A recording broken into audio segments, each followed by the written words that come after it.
நீ செஞ்சது சரியில்லை வைபவி என்று சொல்லிவிட்டு அபினவ் அங்கிருந்து கிளம்பிவிட்டான். அவனது கண்களில் கண்ணீர் பெருகியது. அவனது இதயம் நொறுங்கி போயிருந்தது.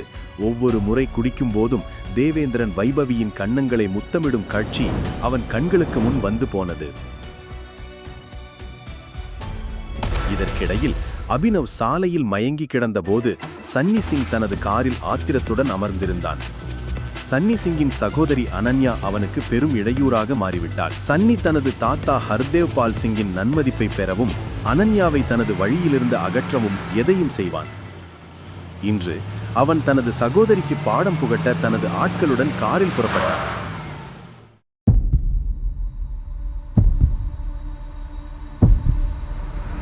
சன்னியின் ஆட்கள் அபினவை தூக்கி நேராக அறை எண் 409 நுழைந்தனர். அவனோட ட்ரெஸ்ஸை கழட்டிட்டு அவனை பெட்ல படுக்க வை. அவன் ட்ரெஸ்ஸை கழட்டு என்று அவன் அவர்களிடம் மிக மெதுவாக சொன்னான்.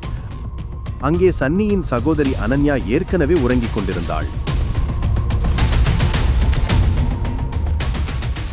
காலையில் அபினவ் புரண்டு படுத்தபோது அவனது கை ஒரு மென்மையான கையுடன் மோதியது. அபினவ் விழித்தெழுந்து பார்த்தான். அவன் ஒரு அந்நிய பெண்ணின் அருகில் படுத்திருந்தான். முழு வீடியோவை பாக்கெட் FM தமிழ் யூடியூப் சேனலில் கண்டு மகிழுங்கள்.